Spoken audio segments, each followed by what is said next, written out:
What's up, learners? Hope you guys doing great. Having great time. भाई tension का माहौल आ चुका है सर. वन शॉट सीरीज का क्या हुआ सर? चैप्टर 1 ऑलरेडी आ चुका है. This is chapter 2. प्रॉमिस किया था चैप्टर 1 आ जाएगा. आज चैप्टर 2 आप लोगों का आ रहा है. शुरू करते हैं चैप्टर 2 बिना टाइम वेस्ट किए. Entrepreneurship, entrepreneur planning. तो गाइस इसमें ना चैप्टर में बेसिकली दो हिस्सों में आपका चैप्टर डिवाइडेड है. एक है पहला फॉर्म्स ऑफ बिजनेस ऑर्गेनाइजेशन और दूसरा है आपका बिजनेस प्लान. अब मैं आपको पहले फॉर्म्स ऑफ बिजनेस ऑर्गेनाइजेशन में वो ऐसे 2 या 3 क्वेश्चन करा दूंगा जो आपको सीबीएसई के सैंपल पेपर या कहीं ना कहीं आपके स्कूल के एग्जाम में जरूर से आए होंगे. तो कुछ कुछ टॉपिक से मैं आपको करा रहा हूं. सबसे पहला है आप लोग को बेसिकली पहले फॉर्म्स पता होने चाहिए. तो we got 5 forms. One is sole proprietor जहां पे एक अकेला इंसान काम करता है. एक है पार्टनरशिप जहां पे 2 या 2 से ज्यादा लोग डिसाइड करते हैं हम लोग मिलकर क्या करेंगे, काम करेंगे. 2 या 2 से ज्यादा लोग डिसाइड करते हैं क्यों ना हम मिलकर काम करें, वो हो जाता है पार्टनरशिप. फिर है हमारी कंपनी एक आर्टिफिशियल पर्सन.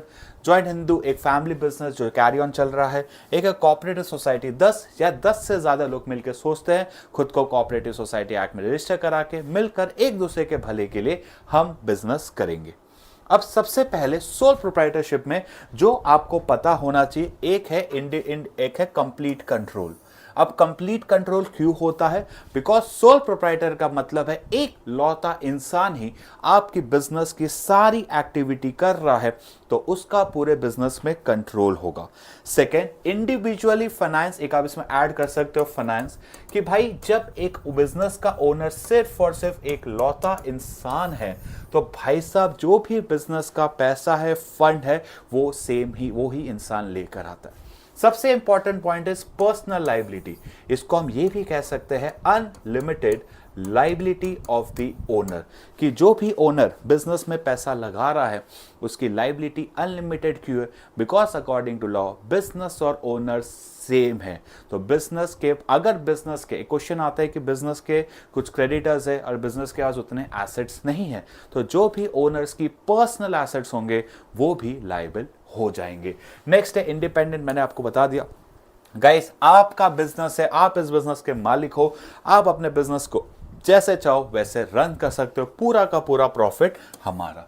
नेक्स्ट है फ्लेक्सिबिलिटी एंड रिस्पॉन्सिबिलिटी. कि भाई देखो आपका बिजनेस है, आप इसको जैसे चाहो ऑपरेट कर सकते हो लेकिन इसके कुछ डिसएडवांटेजेस भी है. Limited managerial skills. डिसएडवांटेज है अनलिमिटेड लाइबिलिटी. तीसरा lack of continuity. It's not an important question still 2 या 3 मार्क में आ गया तो मैंने आपको बता दिया. अब नेक्स्ट है आपका पार्टनरशिप. पार्टनरशिप के रिलेटेड एक दो चीज हमारे जो डिस्कशन में हुई थी पहले मैं बता देता हूं, वो बताऊंगा. लेकिन उससे पहले बहुत इंपॉर्टेंट चीज है कि सबसे पहले पार्टनरशिप एग्रीमेंट का मतलब क्या होता है. इसमें एक चीज जरूर से ध्यान रखिएगा. एन एग्रीमेंट का मतलब होता है फॉर्मल एंड इनफॉर्मल एग्रीमेंट. कि या तो पेपर में बनाया हो या वर्बली डिस्कस किया हो. क्या चीज है? एक टर्म्स एंड कंडीशन. एक चीज याद रखिएगा, ये आपका ओरल भी हो सकता है और ये हमारा रिटर्न भी हो सकता है. सबको ऐसा लगता है कि partnership agreement is a written agreement. नहीं गाइस, बुक्स में क्लियरली लिखा हुआ है it can be oral as well as it can be a written. फिर है profit sharing process according to outcome. जो भी फाइनेंशियल जो भी आपके बिजनेस होंगे 2 पार्टनर्स के बीच में सारा का सारा प्रॉफिट हमारा बढ़ जाएगा. नेक्स्ट है सेम. कानून के तौर पे बिजनेस और ओनर्स अलग अलग नहीं होते हैं तो पार्टनर्स की लाइबिलिटी अनलिमिटेड हो जाएगी. अब सबसे इंपॉर्टेंट 2 पॉइंट मैं आपको लिखवा रहा हूं क्योंकि हमने कई चीज इसको कमेंट में डिस्कस की थी. एक है इंप्लाइड अथॉरिटी और एक है इसी के रिलेटेड म्यूचुअल एजेंसी. मैं आपको बुक्स की लाइन भी लिखवा रहा हूं ताकि आप अगर ये वीडियो देख रहे हो तो आपको हेल्प करे. सबसे पहले एम्प्लॉयड अथॉरिटी का मतलब है एनी पार्टनर कैन एक्ट. की वर्ड है can act on behalf of other partner. कोई भी पार्टनर दूसरे पार्टनर के बिहाफ पे क्या कर सकता है, काम कर सकता है. एक वीडियो चेक करता हूं सही चल रहा है ना. हाँ, कोई भी पार्टनर गाइस क्या कर सकता है, किसी भी दूसरे पार्टनर के बिहाफ पे काम कर सकता है. म्यूचुअल एजेंसी का मतलब क्या होता है कि हर पार्टनर क्या है? he is a principal as well he is an agent. अब एजेंट का मतलब क्या है? एजेंट क्यू है, ईच अब प्रिंसिपल के ऊपर principal, each partner is liable for the act of other partners, कि हर एक पार्टनर दूसरे पार्टनर ने कुछ भी गलती की, तो ऐसा नहीं कि तूने गलती की मैं नहीं भरूंगा, सबको मिलकर भरना पड़ेगा। और दूसरा इसमें क्या है? And each partner work for other partners, और दूसरा इसमें बोल सकते हो बाइंड द अदर्स, कि दूसरे पार्टनर उसके काम जो भी करेगा दूसरे पार्टनर को उसको मानना पड़ेगा। तो इसमें एक लाइन है, business is carried by all or one of them carrying it for all. या तो सारे पार्टनर्स मिलके इस पार्टनरशिप को चलाए, या कोई सिर्फ और सिर्फ एक पार्टनर इस पार्टनरशिप को चला रहा है।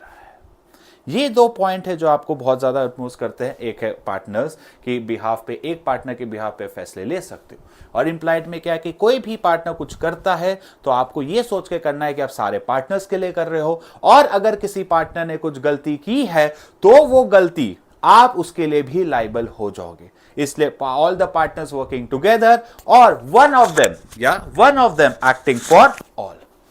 अब गाइस एक बहुत ही अच्छा क्वेश्चन है। सबसे पहले इंपॉर्टेंट है consequence of non registration. It's a very important 3 mark question कि आपको पार्टनरशिप को रजिस्टर क्यों कराना चाहिए। तो 3 पॉइंट है। A partner can not file a suit in court against the firm, कि भाई ये 3-4 पार्टनर है, ये चारों पार्टनर एक दूसरे पे केस नहीं कर सकते, या सपोज इनकी जो फर्म है ये पार्टनर चाहे तो इस फर्म पे भी केस नहीं कर सकता। अ case can not be filed against a third party. Suppose इनने XYZ लिमिटेड से कोई गुड्स खरीदा है, इनने इनको बेचा, अब इनको इससे पेमेंट लेना है, तो क्या वो पैसा भी मिलेगा? नहीं। A case can not be filed against a third party. और ना the firm or any other of its partner can not claim a set off or in a dispute with a third party, कि हम इसको ये नहीं बोल सकते कि भाई XYZ है और ABC है, मुझे इसको पैसे देने हैं और इससे लेने हैं, मैं कोर्ट में बोल दूं भाई ABC वाले को XYZ से सेटल कर दो ना, कोई भी म्यूचुअल सेटलमेंट नहीं चलेगा। सबसे इंपॉर्टेंट है can not claim a set off disputant parties to one other, कि हम एक दूसरे के सेटलमेंट नहीं कर सकते। या एक और इस पर सेटलमेंट का एग्जांपल कि सपोज ये 2 पार्टनर थे, अब ये इस पार्टनरशिप फर्म को इस पार्टनर को 10 लाख रुपए देने हैं। पार्टनरशिप फर्म ये नहीं कह सकती इसको कि भैया जा XYZ से जो 10 लाख रुपए लेने आप वो ले लेना, कोई सेट ऑफ अलाउड नहीं है, आप ऐसे सेट ऑफ नहीं कर सकते। Very important, can not file a case, can not file against a third party और can not claim a set off. इतना लिख लिया। अब हमारी कंपनी बहुत सिंपल है, separate legal entity, partners liability limited होती है। कंपनी को बनाने बहुत सारी कॉम्प्लेक्सिटी, क्यों? हमें कंपनी बनाने के लिए कंपल्सरीली रजिस्टर करना पड़ता है अंडर द कंपनीज एक्ट। कौन सा एक्ट है? Under the companies act 2000 and, एक मिनट कलर बदल देता हूं, कंपनीज एक्ट 2013। नेक्स्ट है कैपिटल रेजिंग, कंपनी चाहे तो मार्केट में अपने शेयर्स रेज करके पैसा भी पा सकती है। अब इसमें एक बहुत इंपॉर्टेंट क्वेश्चन है, व्हाई प्राइवेट कंपनी और पब्लिक कंपनी का डिफरेंस। प्रिविलेजेस, एक क्वेश्चन बनता है, privilege of private company over public company. तो इसमें सबसे पहले आपको यह जानना जरूरी है कि हमारे प्राइवेट कंपनी में मिनिमम कितने होते हैं? 2। उधर ही पब्लिक में मिनिमम कितने होते हैं? 7। प्राइवेट आप मैक्सिमम कर सकते हो 200, पब्लिक में है अनलिमिटेड। ये आपको लिखना हो तो लिखिएगा, नहीं तो नहीं। बट दूसरा इसमें जो इंपॉर्टेंट कंडीशन, वो अच्छे पॉइंट्स बता दो प्रिविलेज, कि यहां पे मिनिमम डायरेक्टर होते हैं 2, यहां पे मिनिमम डायरेक्टर है 3। ठीक है। अब यहां पे आपको मैं और अच्छे पॉइंट्स में लिखवाना चाहूंगा ताकि आप लोग लिख लो, बहुत अच्छे पॉइंट्स मैंने है मेरे पास। अब प्राइवेट कंपनी को can start business can start business after कौन से सर्टिफिकेट के बाद? आफ्टर COI यानी certificate of inspection, certificate of incorporation. इनको not necessary to maintain index of members, not necessary to conduct the statutory meetings. और last है no restrictions on remuneration of directors. ये चीज आप ऐसे लिख लो. और एक और अच्छा पॉइंट बता देता हूं, a non-member cannot inspect the books of account. क्या सिंपल अच्छे अच्छे पॉइंट, यहाँ 2 में ही काम हो जाता है, 2 ही डायरेक्टर लगते हैं, सर्टिफिकेट इनकॉर्पोरेशन का बिजनेस कर सकते हो, इंडेक्स बनाने की ज़रूरत नहीं है, कोई नॉन मेंबर बुक को इंस्पेक्ट नहीं कर सकता, डायरेक्टर के रेम्यूनरेशन में कोई नहीं है, और हमें इतनी ज़्यादा स्टैट्यूटरी मीटिंग्स भी होस्ट नहीं करनी होती है. क्लियर है? याद होगा फिर से मिनिमम 2, फिर हमारा मिनिमम 2, फिर हमें डायरेक्टर्स भी मिनिमम 2, प्राइवेट कंपनी को can start just because of training certificate of incorporation, कोई इंडेक्स मेंटेन करने की जरूरत नहीं है, फिर हमें कोई क्या बोलते हैं स्टैट्यूटरी मीटिंग्स करने की जरूरत नहीं है, डायरेक्टर्स के रेम्यूनरेशन में कोई लिमिट नहीं है, और एक नॉन मेंबर हमारे बुक्स को इंस्पेक्ट नहीं कर सकता. इसी के साथ हमारा पार्ट 1 कंप्लीट होता है. आपको कोई भी टॉपिक हो प्लीज कमेंट कर दीजिएगा, मैं शॉर्ट बना के डाल दूंगा जैसे मैं करता रह रहा हूं. अब नेक्स्ट है हमारा बिजनेस प्लान. अब बिजनेस प्लान को जब भी हम पढ़ेंगे हमें एक चीज समझ लेनी है, it is a comprehensive written statement. क्या वर्ड होना है कॉम्प्रिहेंसिव? मतलब एक डेप्थ रिटर्न स्टेटमेंट क्या स्टडी करते हैं? 2 तरीके के factor, internal as well as external, कि भाई जब भी हम बिजनेस स्टार्ट कर रहे हैं वो सारे इंटरनल, वो सारे एक्सटर्नल फैक्टर्स जिससे मेरे वेंचर को इंपैक्ट हो सकता है, फर्क पड़ सकता है फॉर स्टार्ट करने के लिए.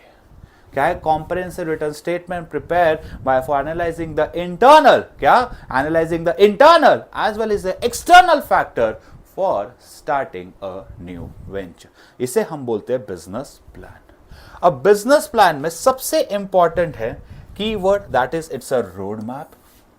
It is a written document describing the company's objectives and strategy. आपको बहुत सारे keywords है because इसमें 5 मार्क का क्वेश्चन बनता है. Which document decides the objective and strategy? Which document decide the roadmap? तो आंसर क्या हो जाएगा? मेरा आंसर हो जाएगा बिजनेस प्लान. फिर डिफाइन जरूर करेगा written comprehensive plan discussing the internal external factors need to be consider for starting a business या न्यू वेंचर.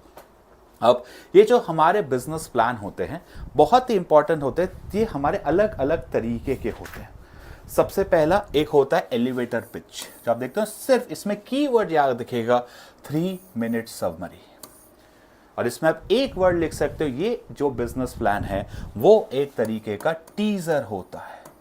क्या होता है? It's a kind of A teaser कि भाई आने क्या वाला है, जैसे शार्क टैंक वाले देखा 2-3 मिनट का आगे ऐसा कुछ होगा. नेक्स्ट है पिच डेक. पिच डेक क्या होता है? एक प्रेजेंटेशन जिसमें एक हमारी पीपीटी भी होती है और प्लस ओरल नैरेटिव, कि जैसे शार्क टैंक में शो में जो आता है ना, पीछे एक पीपीटी चल रही होती है, साथ साथ में ओरल प्रेजेंटेशन चलता है. थोड़ा सा पिच डेक से ये बड़ा होता है. क्या है? It's PPT plus an oral narrative. अगर हम बात करें हमारे थर्ड की, that is a written presentation for external. ये एक डिटेल डॉक्यूमेंट है जो हमारे एक्सटर्नल इन्वेस्टर्स, सब लोगों को कंसिडर किया जाता है. इन्वेस्टर्स, स्टेक होल्डर, जो बाहर वाले लोग, जो भी बाहर के लोग मेरे बिजनेस में इंटरेस्टेड है वो ये रिटर्न प्रेजेंटेशन देखते हैं. This is for external. और अगर यही सेम डॉक्यूमेंट कॉम्प्रिहेंसिव, डिटेल लिखो, कॉम्प्रिहेंसिव लिखो, अगर यही चीज मैंने इंटरनल वालों के लिए बनाई तो आंसर हो जाएगा इंटरनल ऑपरेशनल प्लान. ये एमसीक्यू में आता है. बाहर वालों के लिए written, external presentation, external stakeholder, और यही चीज अगर हम अंदर वालों के लिए बनाएंगे, इनसाइडर्स के लिए बनाएंगे, इसे हम बोलेंगे internal operational plan. Elevator 3 minutes. फिर हमारा पिच डेक में आपको रखना है पीपीटी प्लस ओरल नैरेटिव. फिर रिटर्न स्टेटमेंट फॉर आउटसाइडर्स में आउटसाइडर्स के लिए, और इंटरनल ऑपरेशनल प्लान जो इनसाइडर्स के लिए होता है. अब बहुत इंपॉर्टेंट है इसके कंपोनेंट्स. मैं मेजर कंपोनेंट्स पढ़ा रहा हूं प्लीज. अब सबसे पहला है ऑर्गेनाइजेशनल प्लान. कि हम किस तरीके का फॉर्म ऑफ ओनरशिप ले रहे हैं। जो हमने स्टार्टिंग में देखा, हम बिजनेस बना रहे तो there are 5 kind of ownership. It can be a sole proprietor, it can be a partnership, it can be an HUF, company, corporation. आपको किस तरीके का करना है। फॉर्म ऑफ ओनरशिप तो ठीक है बच्चा, पर इसके बाद एक और चीज इंपॉर्टेंट है कि मेरा बिजनेस क्या होगा। क्या मैं मैन्युफैक्चरिंग होगा, मैं गुड्स को, टेंजिबल गुड्स को बनाऊंगा, क्या मैं होलसेलर होऊंगा, I will dealing it a bulk quantity, क्या गाइस मैं एक रिटेलर होऊंगा जो इन्हीं चीज को स्मॉल क्वांटिटी में कर रहा हूं, क्या मैं एक सर्विस होऊंगा जो इनटैंजिबल गुड्स पे डीलिंग कर रहा हूं। तो इसमें ऑर्गेनाइजेशनल प्लान दो चीजों की बात करता है, एक तो टाइप ऑफ ऑर्गेनाइजेशन और उसकी कैटेगरी हो सकती है, either it's can be manufacturer, wholesaler, retailer और सर्विस। तो अगर ऑर्गेनाइजेशनल प्लान की कैटेगरीज पूछे तो प्लीज दोनों लिखना। This is a 3 mark question जो आपके ओसवाल में भी दिया हुआ है। पहले टाइप ऑफ ऑर्गेनाइजेशन बताओ कौन सा, फिर उसका टाइप कैटेगरी, क्या मैन्युफैक्चरिंग हो, क्या होलसेलर हो, क्या रिटेलर और सर्विस। अब इसमें सबसे इंपॉर्टेंट एक और टॉपिक आता है, व्हाट आर द एलिमेंट्स। अगर ऑर्गेनाइजेशन प्लान पे 5 मार्क का क्वेश्चन बनेगा वो उसके एलिमेंट्स ही होंगे। एक सेकेंड गाइस, मैं बार बार बीच में इसलिए जा रहा हूं क्योंकि वीडियो शूट हो रहा है तो सही है कि नहीं। इसमें सबसे इंपॉर्टेंट चीज जो आपको याद रखनी है, इसके बाद में एक टॉपिक रह गया बताना जो बहुत इंपॉर्टेंट है। सबसे पहले terms and condition associated with the selected form, कि जो भी फॉर्म ले रहे हो उसमें टर्म्स एंड कंडीशन क्या है। जैसे हमारे सोल प्रोप्राइटर लायबिलिटी अनलिमिटेड होती है, जॉइंट स्टॉक में लिमिटेड। अब गाइस मैं आपको थोड़ा टाइम को एक स्टाइल याद करने सिखाता हूँ। गाइस ऑर्गेनाइजेशनल प्लान हमारे बीएसटी का ऑर्गेनाइजेशन स्ट्रक्चर जैसा है। तो जहां हम वो स्ट्रक्चर बनाते, हम डिफाइन करते हर इंसान का नाम, कौन क्या काम करेगा। जब नाम काम बताया तो उससे हमें पता चल जाती है, एक है line of authority and responsibility. पहले का डिसाइड किया नाम, डेजिग्नेशन, फिर बताया उनकी अथॉरिटी एंड रिस्पॉन्सिबिलिटी। अब हर मेंबर का बिजनेस में कोई हिस्सा होगा, उसको हम बोलेंगे स्टेक। मेंबर आया तो हर मेंबर की क्या होगी, कुछ रोल्स एंड रिस्पॉन्सिबिलिटीज। फिर हर मेंबर जब अलग अलग डिपार्टमेंट में काम करेंगे तो उनके बीच में होगा dispute, procedure for solving dispute. और मेंबर है तो फोकट में तो काम नहीं करेगा, that is form of payment. कर लिया 5 mark ready, easy. Terms and condition form. दूसरा, अब मेंबर्स है तो name, designation of the members, line of authority. फिर हम मेंबर्स का क्या देखेंगे, उनका स्टेक क्या है। फिर हम देखेंगे उनके रिस्पॉन्सिबिलिटीज, फिर हम देखेंगे उनके वोटिंग राइट्स अगर देखने हो, फिर हम देखेंगे डिस्प्यूट कैसे सॉल्व होंगे, फिर देखेंगे पेमेंट्स। सारे के सारे ये मेंबर्स के रिलेटेड बात हो रही है, ठीक है। अब ये हो गया। अब इंपॉर्टेंस के 2 ही है जो मेरे को लगते हैं ये आ सकता है अगेन अ 2 मार्क क्वेश्चन, कि भाई क्या अब ऑर्गेनाइजेशनल स्ट्रक्चर मेंबर्स की बात करें तो मेंबर्स कोई भी काम करने के लिए, और फॉर्मल में क्या होते हैं, किस तरीके के स्किल्स हमें चाहिए। और दूसरा इनफॉर्मल के एंगल से, ये होता है फॉर्मल के एंगल से, एक होता है इनफॉर्मल के एंगल से, कि मेंबर्स का एटीट्यूड क्या होना चाहिए, मेंबर्स का बिहेवियर क्या होना चाहिए, मेंबर्स का ड्रेस कोड क्या होना चाहिए। This is from the angle of formal and this is informal. इस तरीके से हमारा ऑर्गेनाइजेशन प्लान होता है। 2 टॉपिक 3 क्वेश्चन इसमें बन सकते हैं, इसके इंपॉर्टेंस, एलिमेंट्स, और तीसरा है इसके ऑर्गेनाइजेशन प्लान क्या होता है। एक टॉपिक जो मैंने आपको कराना रह गया, sorry, that is your business plan, जो है इंपॉर्टेंस ऑफ बिजनेस प्लान। मैं आपको लिखवा रहा हूं, प्लीज ये साथ में कर लीजिएगा। It's again a 5 mark question. क्या हेल्प करता है इन डिटरमाइनिंग, VFV बोलता हूं, viability and feasibility of project. मैं आपको 5 पॉइंट याद कराऊंगा क्योंकि 5 पॉइंट से ज्यादा की आपको जरूरत ही नहीं है ऑफ प्लान, ठीक है। फर्स्ट क्या बताया मैंने, viability as well as feasibility. Planning करने में मदद करता है। कैसे प्लानिंग में मदद करेगा, हमें 3 चीजें करता है, identifying the resources, any license, कि भाई कोई लाइसेंस वाइसेंस लेना है, कैसे माइनिंग वाइनिंग का तो लाइसेंस वगैरह लेना पड़ता है, और लीगल लाइक GST। एक मैं आप लोग को इजी पॉइंट करा देता हूं, एक पढ़ा देता हूं। प्रोक्योरिंग फंड्स के टाइम पे हमें 4 C's देखना होता है, जिसको आप तो साथ में देखते हुए बोलते जाना। फर्स्ट C हर साल का इंपॉर्टेंट, उसका कैरेक्टर, फिर उसका कोलैटरल, फिर उसका कैश फ्लो पोजीशन, और लास्ट है कंट्रीब्यूशन ऑफ इक्विटी। 3 पॉइंट आपको याद करा दिए, 3 और मैं करा देता हूं। एक आपको प्रोवाइड करता है, solve the doubts and queries of any stakeholder. ये रिपोर्ट पढ़ के उसको पता चल जाता है कि उसके मन में कोई दिक्कत है कि भाई इसका प्लान क्या है, कैसा पैसा आएगा, सारी चीज़ें। प्लान में सारी चीज़ें हम डिटेल में लिखते हैं। इसके अलावा और एक चीज़ जो इंपॉर्टेंट पता चलती है, room for self assessment and self evaluation. कि भाई जब आप बिजनेस प्लान बनाते हो तो आपको पता चलता है अच्छा इसको तो हम ऐसे बेटर कर सकते हैं, इसको तो हम और बढ़िया कर सकते हैं। तो ये 5 पॉइंट अगर आपने याद कर लिए तो आपका काम हो जाएगा। डिटरमाइनिंग द वायबिलिटी, प्लानिंग ये 3 चीज़, फंड्स में 4 चीज़। क्योंकि मैंने जो 5 पॉइंट लिखे हैं वो ईजी भी है and it sounds very good, क्योंकि अलग अलग एरियाज को कवर करते हैं। हो गया, चलो अब आगे बढ़ते। 1 सेकंड में फिर से चेक करूंगा हमारे कितने मिनट का हो गया। चलो अब नेक्स्ट है, okay guys, already 20 minute 21 minute का वीडियो हो चुका है।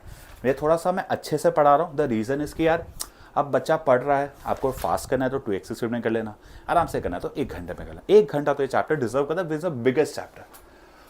हाँ, प्रोडक्शन का मतलब है कि कैसे हमारा काम होगा, किस तरीके से हमारा रॉ मटेरियल किस में कन्वर्ट होगा, इन फिनिश्ड प्रोडक्ट।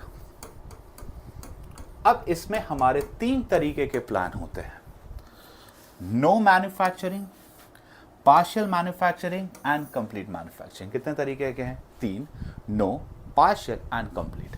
जब भी मैं नो मैन्युफैक्चरिंग करता हूं तो ये पार्ट मेरे टाइप्स ऑफ प्लान में होगा ही नहीं, बिकॉज अगर नो मैन्युफैक्चरिंग है तो मैं प्रोडक्शन कर ही नहीं रहा। अगर मैं प्रोडक्शन कर ही नहीं रहा तो ये इसका पार्ट ही नहीं है। लेकिन जब मैं पार्शियल कर रहा हूं, मतलब मैं किसी और से कुछ करवा रहा हूं, तो उसमें कुछ चीजें मुझे जाननी होगी, वो भी मैं आपको 4 पॉइंट याद करा देता हूं। नेम, किससे करा रहे हो? नेम ऑफ सब कॉन्ट्रैक्टर। क्या भाई किसी सब कॉन्ट्रैक्टर करा, उसका नाम।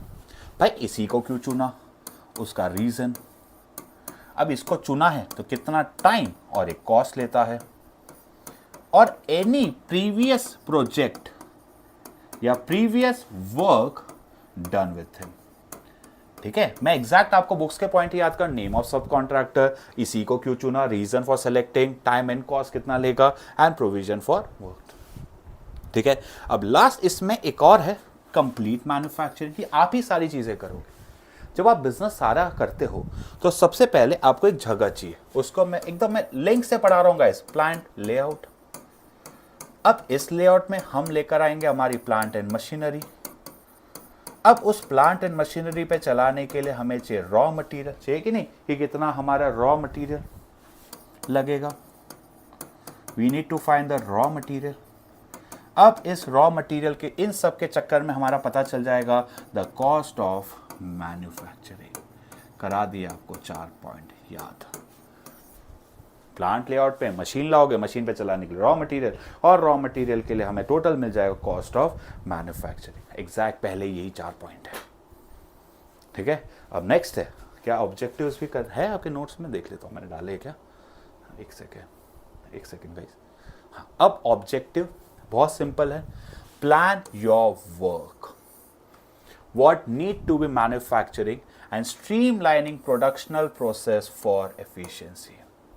जो हमारा प्रोडक्शन प्रोसेस है उसको हमें एफिशिएंसी में कन्वर्ट करना है। कि भाई एफिशिएंसी का मतलब क्या है, मेरा कम से कम इनपुट लगा के ज्यादा से ज्यादा आउटपुट मुझे बनाना है। अब इंश्योर क्वालिटी कंट्रोल मेजर्स, 2 चीजें क्या है, एफिशिएंसी होनी चाहिए और दूसरा है क्वालिटी कंट्रोल मेजर्स। इसके अलावा ऑल इन वन में 2-3 पॉइंट्स और दिए हैं, आप चाहो तो वो भी पढ़ सकते हो। ठीक है, चलो क्लियर है। प्लान योर वर्क, दूसरा ensure quality control measures are in place. Next है ऑपरेशनल कोऑर्डिनेशन फ्लो ऑफ। अब ये जो हमने अब बताए, एक लाइन याद रख लेना, दैट इज एक होता है प्लान योर वर्क, ये मैंने अभी आपको बताया, इसको हम बोलते हैं प्रोडक्शन। और दूसरा होता है वर्क ऑन योर प्लान, कि जो आपने प्लान किया उस पर काम करना शुरू करना। कि भाई सिर्फ प्लान करने से कुछ नहीं होता, प्रोडक्शन पे उस पर एक्चुअली काम करना पड़ता है, उसको हम बोलते हैं ऑपरेशनल प्लान। अब इसके ऑब्जेक्टिव्स है बहुत सिंपल, मैं आपके हर एक के ऑब्जेक्टिव्स और एलिमेंट्स कराऊंगा। सबसे पहले ऑब्जेक्टिव्स क्या है, planning for production in advance, कि भाई क्या प्लान करना है, क्या प्लान करना है, कैसे करेंगे। अब प्लान करना है तो उसका क्या डिसाइड करना पड़ेगा, रूट कैसे करोगे, कि भाई पहले ए फिर बी फिर सी फिर डी। सिर्फ रूट डिसाइड करने से तो काम नहीं चलेगा, हर एक का क्या बताना पड़ेगा, सर इसमें कितना टाइम लगेगा, सर इसमें कितना समय लगेगा। चलिए तो हो गया, पहला प्लान करना है, दूसरा रूट डिसाइड करना है, तीसरा टाइम एंड कॉस्ट। सर अब ये भी तो देखना पड़ेगा कि रेगुलेट सही तरीके से हो रहा है कि नहीं, जो मूवमेंट है फॉर मैन्युफैक्चरिंग सही से हो रहा है कि नहीं, तो रेगुलेट करना। पहले प्लान करो, एग्जैक्ट रूट बताओ, स्टार्टिंग डेट और फिनिशिंग डेट बताओ और रेगुलेट करो। फिर से प्लान करो इन एडवांस, क्या ऑपरेशन को, एग्जैक्ट रूट बताना, हर एक का setting starting time and finish time, और लास्ट है कंट्रोल रखना किस चीज का, movement of goods through the entire manufacturing process. I hope आपको चीजें क्लियर है, तो डू लाइक द वीडियो। ये कितना मिनट का हो गया, 27 मिनट, ठीक है। चलो, मेरे को डर इस बात का कि हो सकता है बीच में ना वीडियो अटक जाए। चलो अब नेक्स्ट है इसके कंपोनेंट्स, ये मैं आपको बताता हूँ, ये 5 है। कीवर्ड्स लिखवा देता हूँ। रूटिंग का मतलब है एग्जैक्ट रूट और पाथ। शेड्यूलिंग का मतलब है स्टार्ट डेट एंड डेट, सारी चीजें डिसाइड करना। डिस्पैचिंग का मतलब है drafting instructions, order and guidelines, कोई भी काम करने के लिए इंस्ट्रक्शन, ऑर्डर एंड गाइडलाइंस देना। क्या गाइस, इंस्ट्रक्शन, ऑर्डर, गाइडलाइंस, एक कीवर्ड आए तो डिस्पैचिंग। हमारा स्टार्ट डेट डिसाइड करना, कब होगा, कैसे होगा, scheduling. The way the route decide करना, दैट इज रूटिंग। अब ये है इवैल्यूएशन। फॉलो अप और इंस्पेक्शन में थोड़ा सा डिफरेंस है। फॉलो अप टॉक्स अबाउट, मैं आपको कीवर्ड लिखाता हूं, फॉलो अप टॉक्स अबाउट क्या चीज का, evaluation and appraisal of work perform, कि चेक करते रहना। फॉलो अप में क्या हो रहा है कि काम हो रहा है, उसके साथ साथ चेक करते हो सही हो रहा है कि नहीं, सही हो रहा है कि नहीं, सब बराबर है कि नहीं बराबर। और यहां पे क्या होता है, हम परफॉर्मेंस को जब फाइनली हमारा गुड्स बन गया, जो आउटपुट है, जो गुड्स है, जो बन गया, उसको चेक करते हैं विद दी स्टैंडर्ड्स। कई लोग इसे फॉलो अप समझ लेते हैं, स्टैंडर्ड्स के चेक करना नहीं। जब हमारे आउटपुट या परफॉर्मेंस को चेक कर रहे हैं स्टैंडर्ड्स के साथ, वो बन जाएगा इंस्पेक्शन। और लास्ट है डिस्पैचिंग, जो भी हमने गुड्स, शिपिंग का मतलब है जो भी हमने गुड्स बनाए हैं, अब फाइनली वो प्रोड्यूसर से किसकी ओर चले जाएंगे, from producer it will move towards the consumer. जो भी गुड्स या सामान की हम बात कर रहे हैं, वो मेरे प्रोड्यूसर से कहाँ चले जाएंगे, टूवर्ड्स कंज्यूमर। इसी के साथ हमारा चौथा यानी ऑपरेशनल प्लान भी कंप्लीट होता है। ठीक है, अब नेक्स्ट क्या है, फाइनेंशियल प्लान, कि इसमें फाइनेंस में हम देखते हैं कि हमारे बिजनेस को पैसे की क्या जरूरत है। तो बिजनेस में guys they are 5 M's। 5 M क्या होता है, मैन, मटीरियल, मशीन, मेथड, सबसे इंपॉर्टेंट मनी। M5 बोलते हैं इसको, मैन, मटीरियल, मशीन, मेथड और मनी। ये 5 M's होते हैं। एग्जाम में क्वेश्चन आता है what are the 5 M's, man, material, machine, method, सबको चलाने के लिए क्या चाहिए, पैसा। अब इसका सबसे इंपॉर्टेंट है ऑब्जेक्टिव। बहुत बेटर लाइन है, यही आपकी NCERT की लाइन है। इन्वेस्टर्स कि कैसे एक बिजनेस क्या मीट कर रहा है, 2 चीजें, कि भाई साहब आपको अपने फाइनेंशियल ऑब्लिगेशन, मतलब कोई पैसा लिया तो इंटरेस्ट या प्रेफरेंस डिविडेंड जो भी है वो तो चुकाना ही चुकाना है, और उसके साथ साथ we need to maintain what, liquidity. बहुत ही प्यारा है, लिख दो, 2 मार्क तय है, आपका पेपर सबसे अलग निकल जाएगा गाइस। क्या है, to meet all the financial obligation, 2 है, फाइनेंशियल ऑब्लिगेशन और मेंटेन करनी लिक्विडिटी, और हम क्या प्रोवाइड कर सके, अ गुड रिटर्न। दो चीजें मेंटेन करनी है, क्या हम हमारे फाइनेंशियल ऑब्लिगेशन पूरे कर रहे हैं, साथ साथ में मेंटेन क्या कर रहे हैं, एक लिक्विडिटी, क्या फाइनेंशियल ऑब्लिगेशन जो इंटरेस्ट वगैरह चुका रहे वो तो देना ही है, उसके साथ मेंटेन रखनी लिक्विडिटी, तो फाइनली हम क्या दे सके हमारे इन्वेस्टर्स, हमारे ओनर्स को एक अच्छा रिटर्न। अब नेक्स्ट है कंपोनेंट्स में, ये सारे कंपोनेंट्स हैं इन सारे, हाँ अब इसमें ना एक चीज और है मैंने लिखी नहीं है, मैं आपको लिख देता हूं, elements of financial plan. Guys मैं चाहता तो 10-15 मिनट का वीडियो बना सकता था, पर मेरा ऐसा मन था कि जब बच्चा पढ़ रहा है उसने कुछ नहीं पढ़ा, तो किसी को प्लीज अच्छे से पढ़ना हो तो देख ले। हाउ मच पैसा चाहिए, फ्रॉम वेयर, कहां से लाओ, कितना पैसा चाहिए कहां से लाओगे, how they will be disbursed, ये तीन चीजें याद रख लेना एलिमेंट्स। पैसा कितना चाहिए, कहां से लाओगे, ओनर्स फंड या बोरोड फंड, जो पैसा आ गया उसको डिसबर्स्ड कहां करोगे। तो इसी एलिमेंट्स के कुछ कंपोनेंट्स है, तो जिसे हम बोलते हैं proforma, investment, financing, income, cash flow, balance sheet. और ये सबसे पहले प्रोफार्मा इन्वेस्टमेंट डिसीजन, कि जो भी हमारे बिजनेस में पैसा आया है उससे हम कहाँ इन्वेस्ट करना चाहते हैं, land and building, machinery, preliminary, margin, stocks, कहाँ पैसा लगाओगे। दूसरा प्रोफार्मा फाइनेंसिंग डिसीजन, पैसा लाने के दो तरीके हैं, owner's fund and borrowed fund. अब इसमें एक फाइनेंसिंग डिसीजन क्वेश्चन आता है कि ऑप्टिमम फाइनेंसिंग डिसीजन क्या होता है, तो इसमें आपके बीएसटी का है, कॉस्ट ऑफ कैपिटल हमारा होना चाहिए मिनिमम, और रिटर्न ऑफ इन्वेस्टमेंट हमारा होना चाहिए मैक्सिमम। जो मेरा कॉस्ट ऑफ कैपिटल है उसे हमें रखना है मिनिमम, और जो मेरा रिटर्न ऑन इन्वेस्टमेंट है, जो मेरा इन्वेस्टमेंट पे जो रिटर्न है वो होना चाहिए एक तरीके से मैक्सिमम। नेक्स्ट है प्रोफार्मा इनकम स्टेटमेंट, जब हम प्रोजेक्ट करते हैं आने वाले साल में हमारा कितना इनकम होंगे, क्या एक्सपेंडिचर्स होंगे, क्या प्रॉफिट आने वाले हैं। प्रोफार्मा कैश फ्लोज, जब हम प्रिडिक्ट करते हैं the inflows as well as the outflows, the actual receipts and the payment of the business. Proforma balance sheet में हम स्टडी करते हैं द फाइनेंशियल पोजीशन, जहां हम देखते हैं अपने बिजनेस की assets as well as liability. Break even point सब में मैंने आपको सिखाया दिया कि जहां पे total revenue is equal to total cost, but इसमें क्वेश्चन बनता है importance of break even analysis. तो इसमें पता चल जाता है, दो पॉइंट लिख लो बहुत है, मिनिमम लेवल ऑफ आउटपुट, कितना मिनिमम बनाना चाहिए ताकि सारे खर्चे निकल जाए, क्या सेलिंग प्राइस हमें रखनी है। दो पॉइंट भी याद कर लो, काम हो जाएगा। पहला है मिनिमम लेवल ऑफ आउटपुट, दूसरा क्या सेलिंग प्राइस हमें प्रोडक्ट की रखनी है, और तीसरा क्या प्रॉफिटेबल है, क्या बिजनेस प्रॉफिटेबल है कि नहीं। 3 मार्क का है, तो minimum level, selling price and profitability.